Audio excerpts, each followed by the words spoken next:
Perfect. So I'll just start by introducing our two panelists for this session.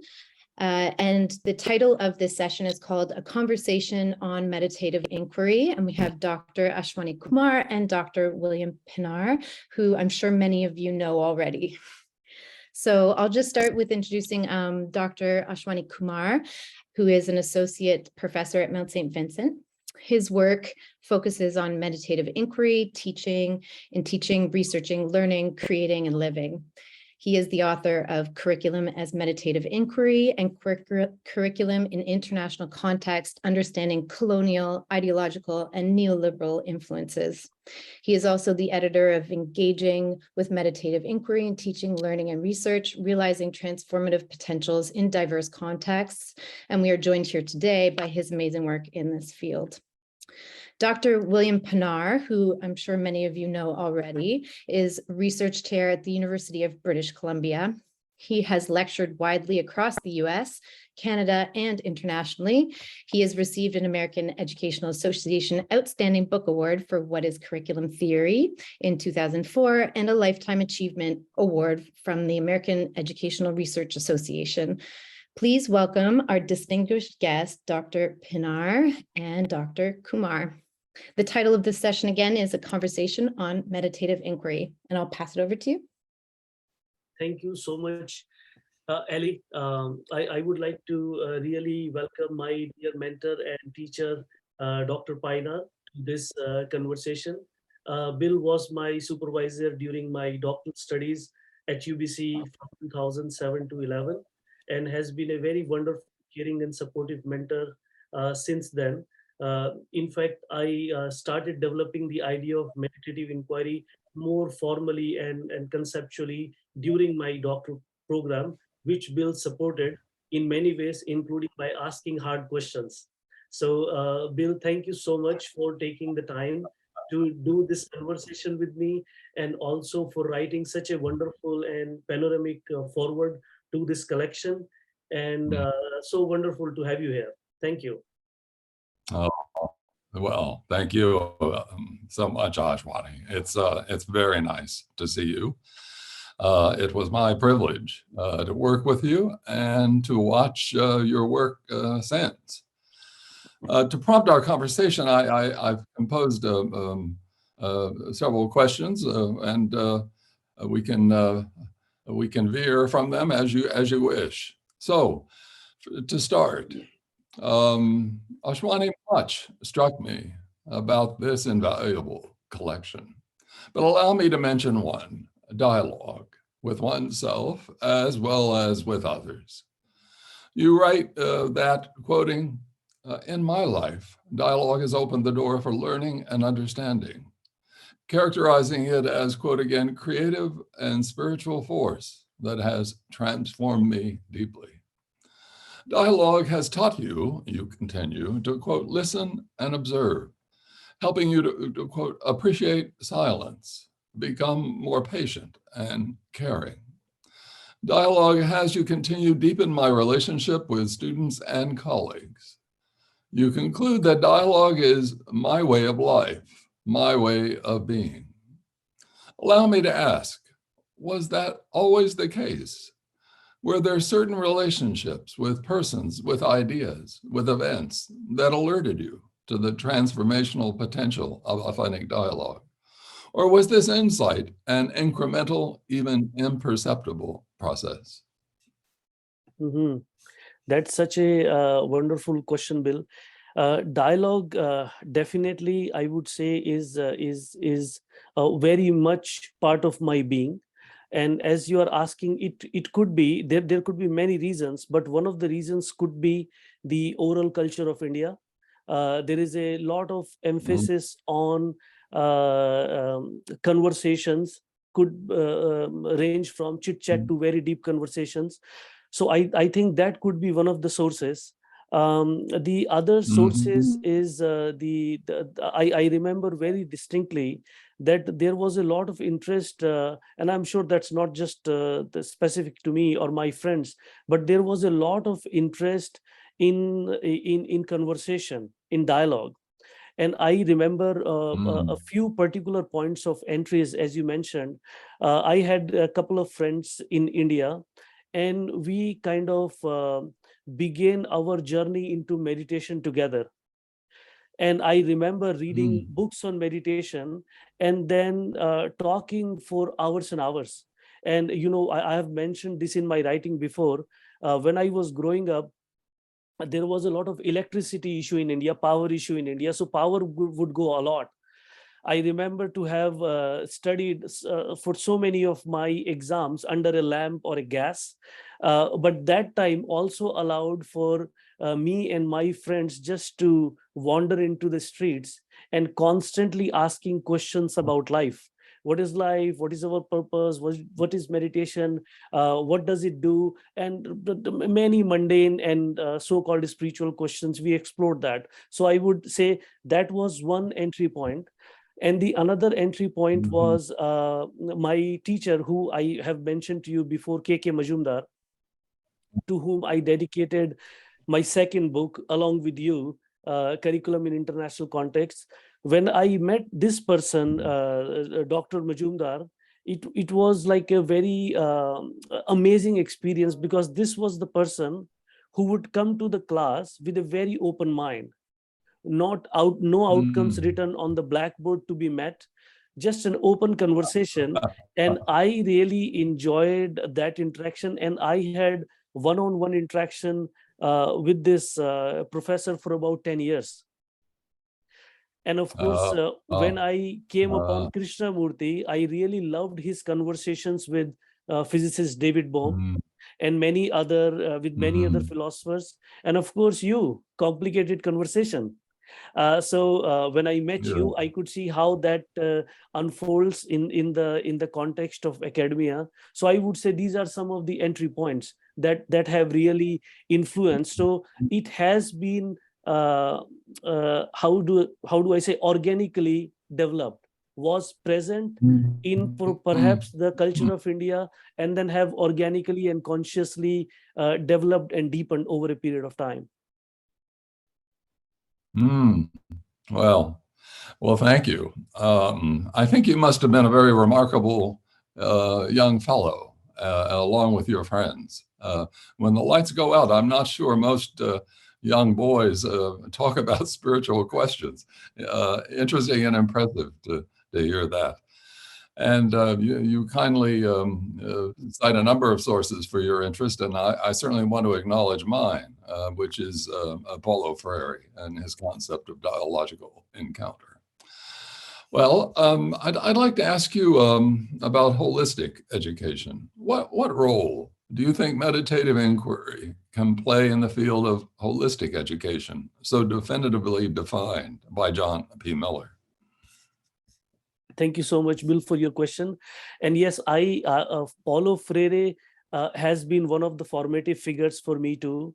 In fact, in my master's Uh, uh, thesis, I wrote about how Paulo Freire can contribute to a more critical-minded and global-minded citizenship education. And I mm, connected his work to mm, the work of Krishnamurti. So thank you for reminding me. He has mm, been one of my formative figures as well.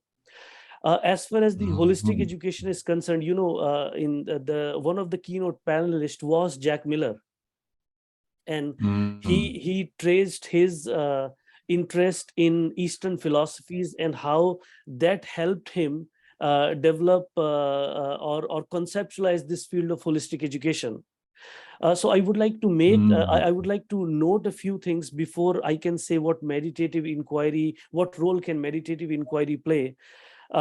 Because there are a lot of folks who may not be from the full field of education.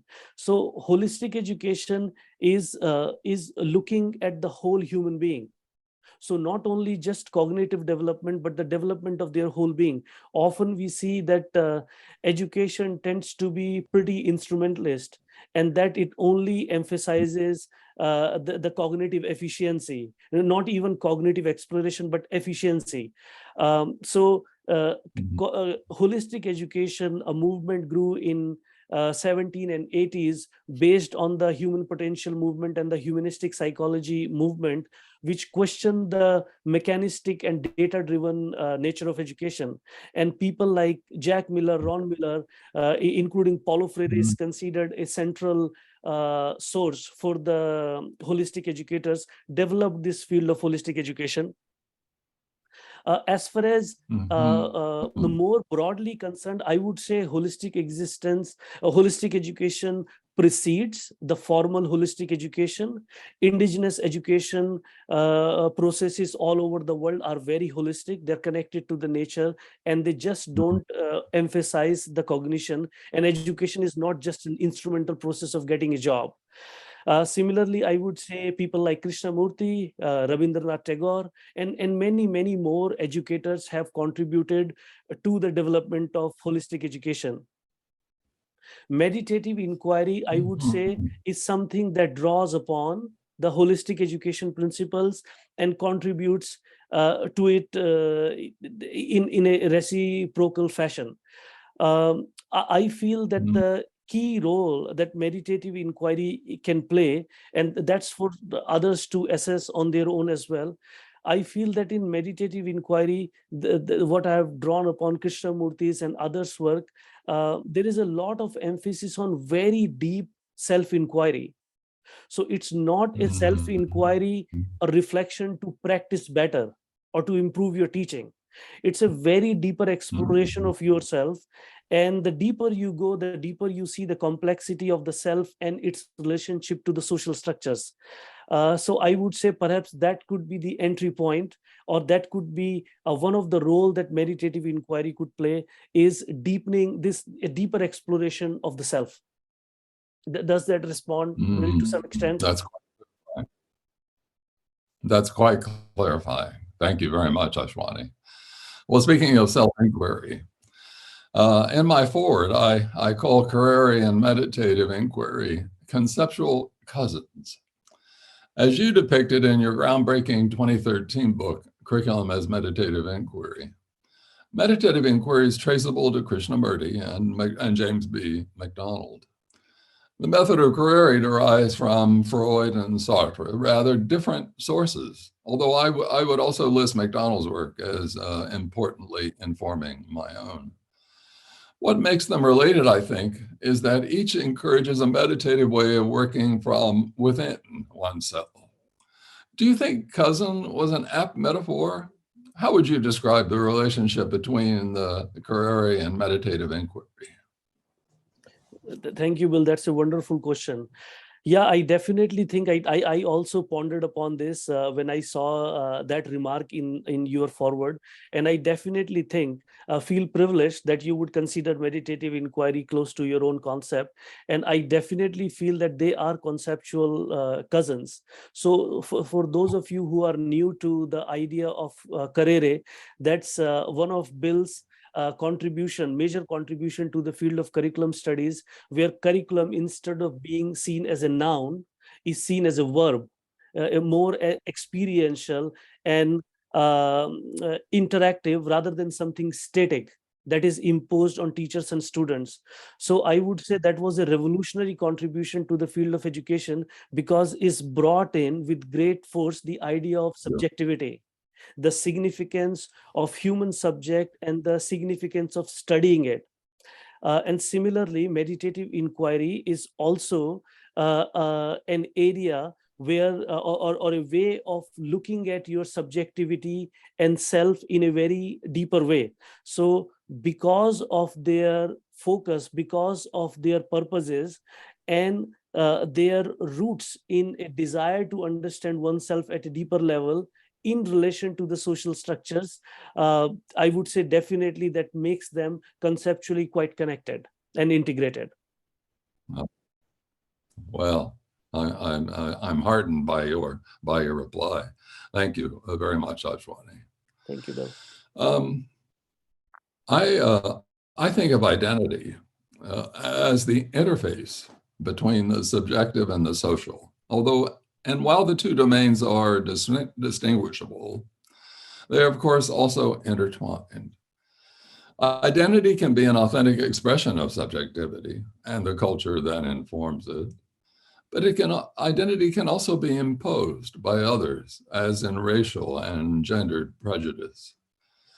How do you imagine a meditative inquiry into identity?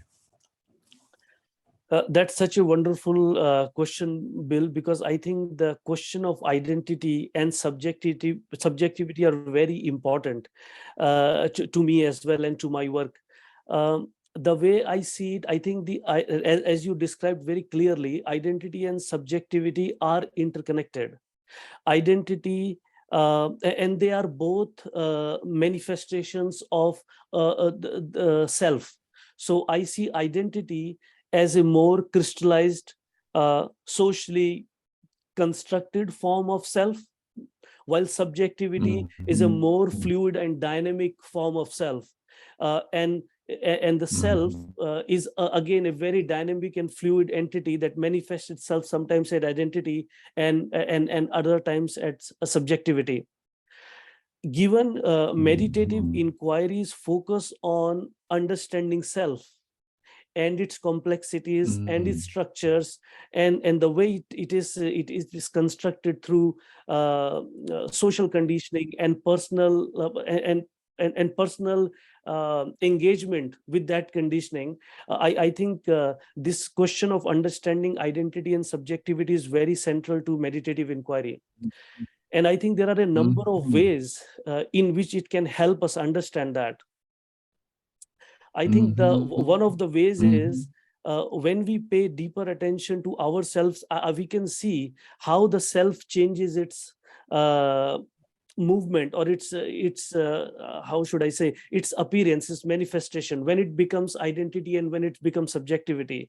I think it can help us see the more deeply the interplay between the two.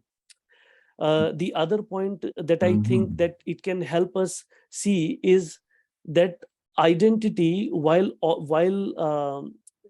gives us some kind of a certainty or a more crystallized form in personal and social context, identity can also be divisive, as you just mentioned in your remark. It could be problematic. It could be imposed on you, a particular identity that you might want to resist, and it can be something also that can produce groupism or divisiveness among people. And it's very clear if we look at the way human beings have organized themselves.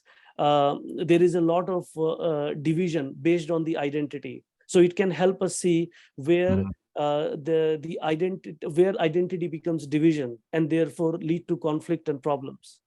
And one final thing I would like to say, that meditative inquiry poses this idea of silence, or the possibility of having a space in yourself where there is stillness. In that still, this is my understanding. Nobody needs to agree with that. That there could be a possibility when the movement of the identity and the subjectivity can be quiet. One can feel so centered that this constant movement is not going. So perhaps meditative inquiry can point to the silences as well that are free of both. That is something for us to experiment. That's lovely. Thank you, Ashwani. Relatedly, I'm as well as meditative inquiry revealing when identity becomes socially divisive. It also, it seems to me, it could reveal when it becomes socially cohering. That is, that people who share identity, who are in some way victimized by that identity, imposed on them by others, that misrepresents who they are, and join together in solidarity to struggle politically against such institutionalizations and other social expressions of prejudice.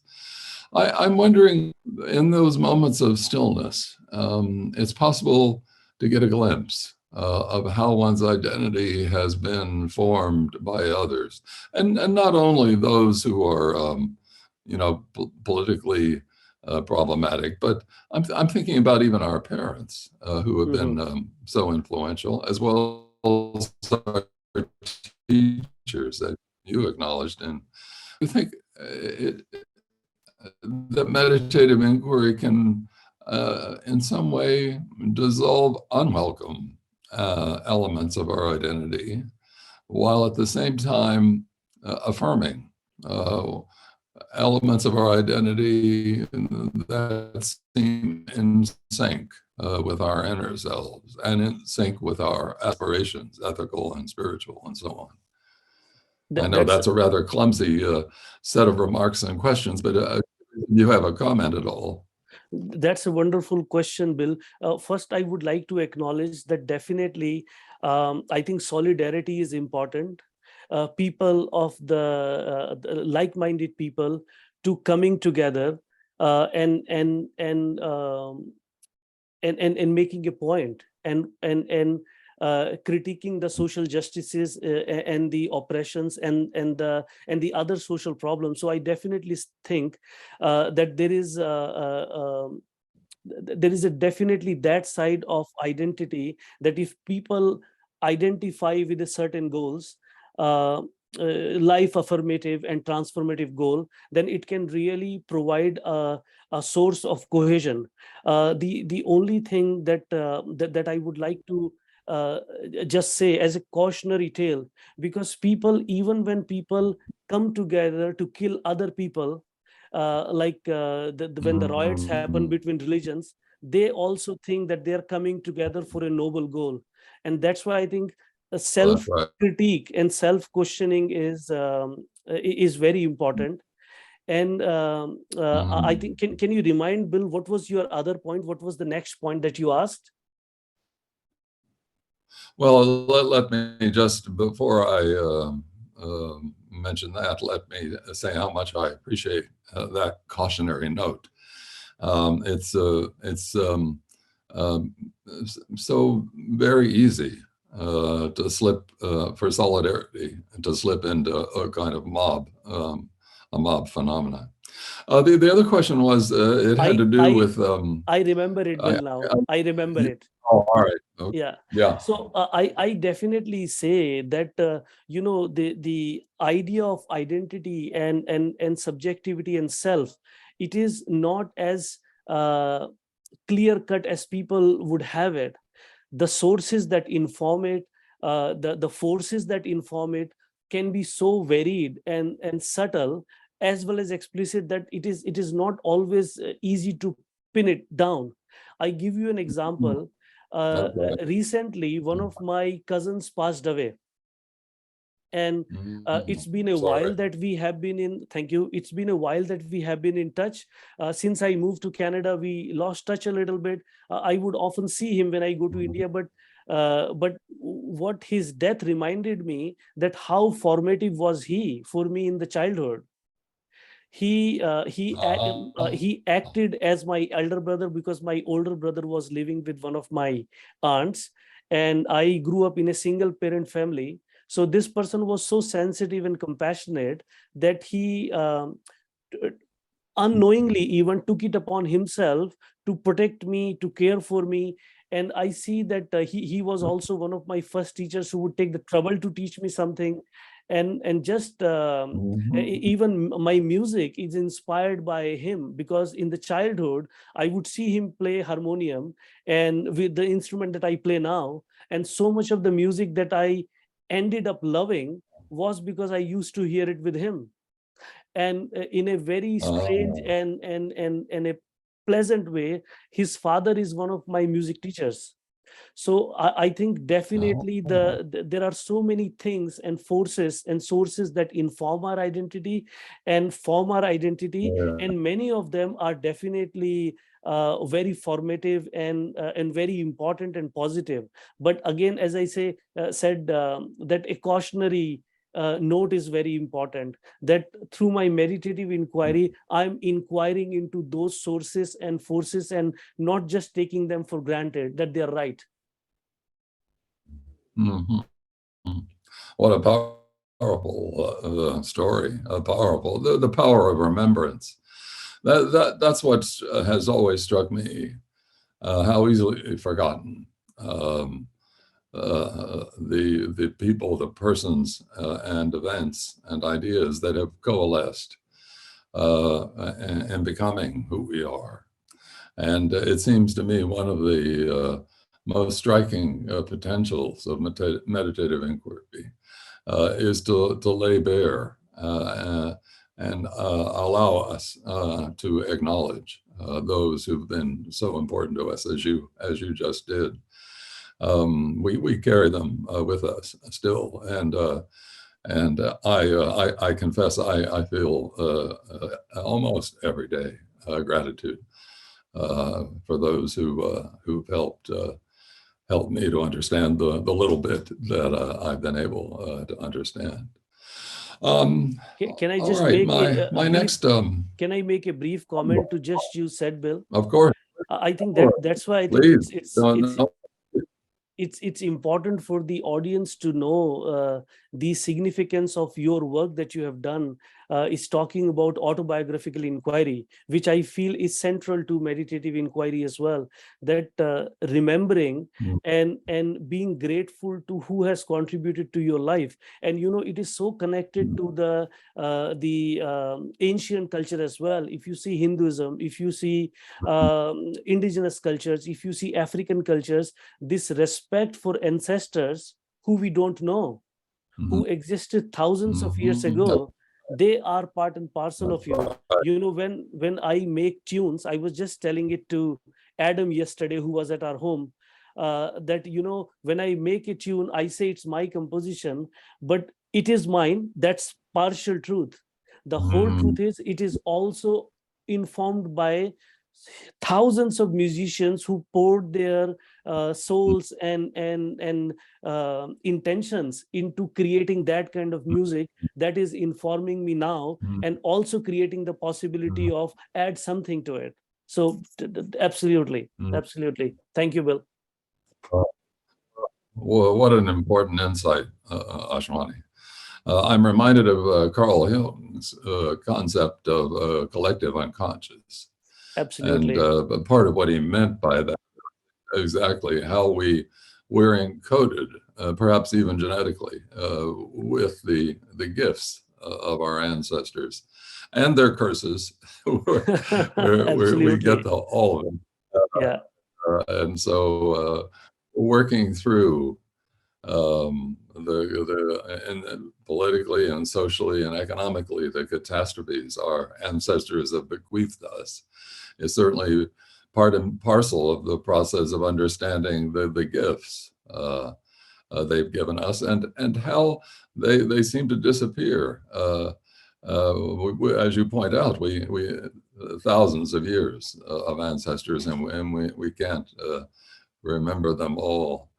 Well, let me ask you. Let me ask you this: does meditative inquiry bring a meditative sensibility? And I'm not sure you'd use that concept, but meditative sensibility to all areas of inquiry. Does then meditative inquiry function like a mantra? If so, does the mantra, the area of inquiry, matter? For me, a series of specific areas have been activate still, a more meditative sensibility than do others, by providing passages to understanding issues that weigh on me. In progressive education parlance, the concept of student interest gestured toward this animated relationship between subject matter and the human subject. There are those, for example, who report being called to teach and to study. So my question after all that, do you think of meditative inquiry as enabling the student and the teacher to identify what area that person is called to study and teach? Yeah, that's wonderful, Bill. I see two questions in your one question, so I'll try to split them into two and then try to respond to them. I really love your phrase meditative sensibility. I think that's amazing.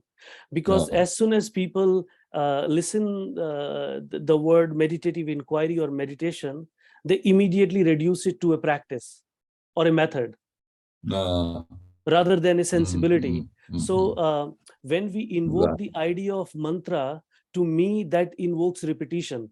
You repeat something to get some result. And meditative sensibility and meditative inquiry question this instrumentalist tendency in our minds, that I do this to get that, and I repeat it n number of times. There are people who count their meditation hours. Now, that's one of the most strangest thing I have heard in my life. And then based on that, they create hierarchy, that this person is up to this level, this person is up to this level. And to me, that's like really obnoxious way of looking at meditation. So I would prefer your phrase and call it meditative sensibility, because it is a sensibility that pervades all area of your interaction. So it's not that you are meditative, you have meditative sensibility, or you are inquiring meditatively when you are reading a book or sitting silently, but then you are breaking the dishes when you are doing the dishes. So I would say that this is a sense of being aware, sense of being inquiring, sense of being present, that pervades no matter what you do. But not as a systematic, methodical structure that you take to all fields of inquiry. Somebody made a comment that is meditative inquiry theory of everything. No, not at all. That would mean that there is a theory and that we have to apply it to all areas of human endeavor. It's a sensibility. It's inner situated and inner originated. It permeates your way of being, your way of thinking, your way of feeling, and through that subtle process, it permeates everything you do, but not as a externally stipulated step-by-step structure. So that's response to your top part of your question. And response to the bottom part, I definitely think so, because I again give you an example. I have always wanted to learn music from my childhood, but never had the opportunity to do so, never got the encouragement to do so. So when I finished my doctoral studies at UBC, I remember that at that time, during my doctoral program, I would sing a lot. And one of my roommates told me, you should take up singing. I said, first I need to finish my PhD, and then maybe I'll start doing that. And then I came to Halifax, and I became quite absorbed with this idea of learning music, because another of my friends said, you sing whole day. It's better that you learn music now. So I found a teacher and learned it. So the reason I gave you this story is that when one is in the process of inquiry, not suppressing one's feelings, not suppressing one's thoughts, but as you said, laying them bare, then slowly, and this is my theory, slowly what happens is that there is a lot of force and energy and intelligence that is within ourselves. And the more we become free of these social constructions and social impositions, that energy begins to make its appearance, that intelligence begins to make its appearance, and it comes in a very subtle way, and then it becomes powerful. That's it. That's how it happened with me, that it became so important for me that now I cannot postpone it any longer. The music really has to come out. I really need to do something about it. And then I began learning. So to answer your question, if one is genuinely serious about understanding themselves and genuinely serious about observing oneself, how one lives in relationship with other people, this very process of observation brings out what one's true callings are, or what one's true orientations are. But again, it's not like, borrowing your way of thinking. It's not an instrumental process. I will do it for n number of years, and then suddenly I will have my calling. So I pay this guru $5,000 every year, and then 3 years later I will have enlightenment. So just wanted to make it clear, it's more amorphous than it may appear, and most people don't like that. They wanted clear structure and methods. No, I so appreciate I so appreciate your comments on these topics, and in particular, I so appreciate your critique of application. Teddy Oki, of course, the legendary Canadian curriculum theorist, was also quite critical of application, pointing out that it bifurcated what was really a unity of experience and action. And that when we teach, we of course we utilize techniques from time to time, but more profoundly, teaching is an experience, an expression of who we are. I worried that some enthusiasts of mindfulness see it as a kind of magic solution. It's the matter of student interest, that is student attention, has plagued teachers since time immemorial, and mindfulness almost seems like a way of rationalizing student attention, even to areas in which they're not particularly interested. And this, your narration of your interest in music, originating first in childhood, and then circumstances not allowing you to develop your talent and interest. And it was when you moved to Halifax that you were able to manifest this interest and this talent and this love of yours. I'm wondering, do you think one could think of that narration, that story, as an instance of how certain interests remain latent, and it's only at a certain time of life that they might surface, and perhaps in interaction with a place, and I'm thinking about the place-based interest too. I mean, was there something about Halifax that do you think engendered this rebirth of your interest, or would it have happened if you'd have moved to Winnipeg? It's very hard to answer, but before I answer this question, Bill, I want to acknowledge your reflection on the mindfulness movement, because I think that's very important. As I have seen in through my experience and through my studies, the source of inattention is either somebody is not interested in something, or the somebody who is trying to teach you something or introduce you to something is not very interesting. So what happens in the school context and the university context, we don't ask students, what are you interested in? And if we really ask them, then I don't think attention will be a problem. And also, if we reflect on a teacher reflect on ourselves, how are they introducing something to the student? Are they introducing because it's part of their job? Are they introducing because the school board is coming on their throat to teach certain outcomes? Or is there a real joy and pleasure in introducing them to something? So in my life, I have experienced, if I love something, attention is not a problem. And if I have a wonderful teacher who is willing to share something with me, I don't have a problem of attention. I have a problem of attention when something is imposed on me or something is really not that exciting. So I think what's happening in the education system is not tackling with these problems, but isolating it as a symptom of attention and then trying to respond to it. And when you have false problem, there are false solution. So mindfulness, I would say, is a false solution, because what it is trying to do, it is forcing you to focus on your breath or focus on your belly or whatnot, and trying to bring your attention to it. But I'm saying that the capacity to be attentive is natural and intrinsic to us. See a child when they are playing, you don't have to tell them attend to play. They are so fully immersed in the play. So I think that's why I have like highlighted it in as many forum as possible, that meditation is not a way to suppress your feelings and thoughts or controlling them or to bringing them to a particular point so that you can get a particular result. Meditation is paying attention to whatever is. And the very attention, the very observation, the very love of seeing brings it attention naturally. So that's, I really wanted to acknowledge that's very important critique.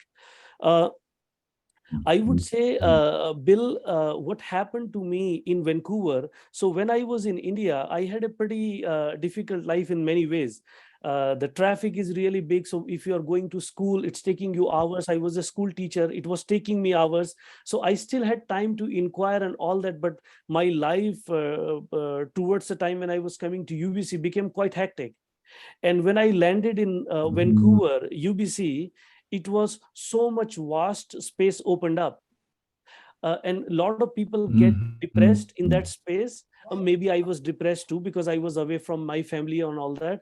But I just absolutely loved the space and the beautiful trees and the water and the mountains. I found it extremely healing and rejuvenating. And I think that's where my interest in music started to deepen. And I started saying quite often, I want to learn music, I want to learn music, including Mindy Carter, who was one of your students, tried to give me a couple of lessons as well. But then we couldn't continue. And when I came to Halifax, the same intensity was continuing. And Halifax is also an amazingly beautiful place. I used to walk in Point Pleasant Park. I used to live very close to that.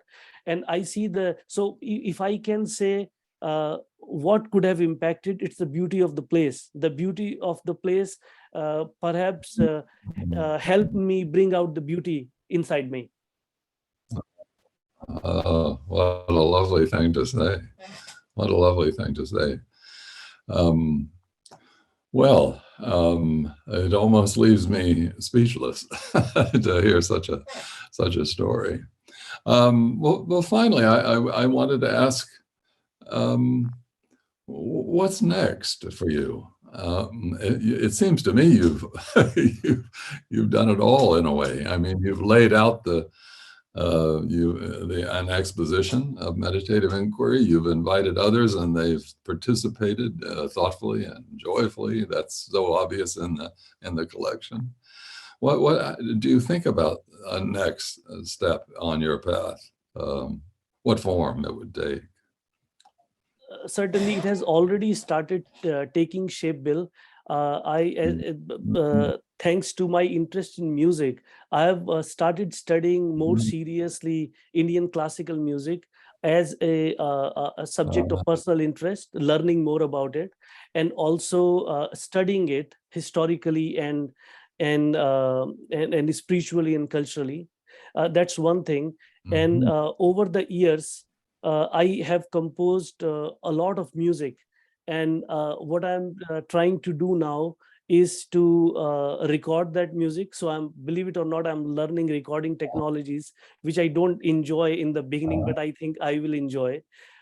So I'm doing that, and my hope is that in future, in the keynote session, there was a discussion on like universities being all about publications and publish this, publish that, and then the universities have their ranks that they want to maintain, so they push people to publish a lot. And I feel, not being arrogant at all, but I feel a lot of poor quality work is produced because of that, because there is an expectation for you to write, not because it is emerging from you.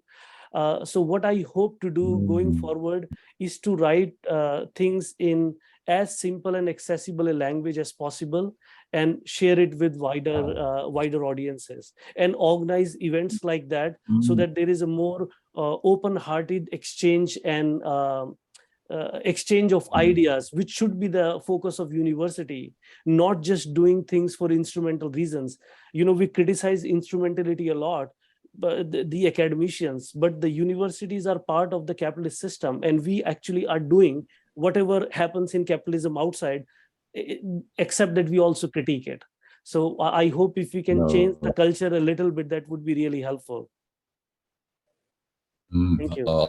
I'll say, no, you're certainly right. Universities have become corporations. And scholarly production has become a form of production rather than an expression of authentic study and interest. I want to acknowledge that I had the privilege of listening to you and Naya perform Indian classical music in Braga, Portugal, at the International Association for the Advancement of Curriculum Studies conference. It was an extremely powerful, beautiful, and moving experience. I'm curious. You mentioned that you're composing. Is it in a classical? Is it in the classical genre, or is it more of a hybrid or even contemporary music? That's a very good question, Bill. So I would like to clarify something.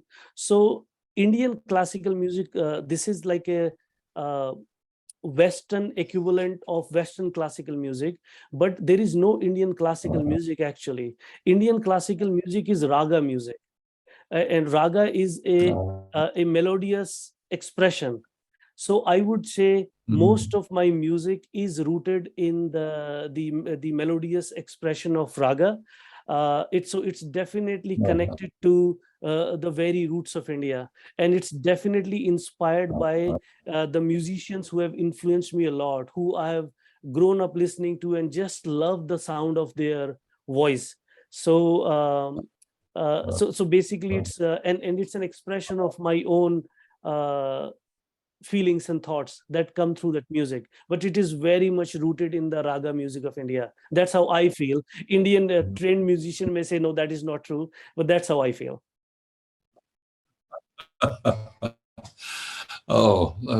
It seems to me such a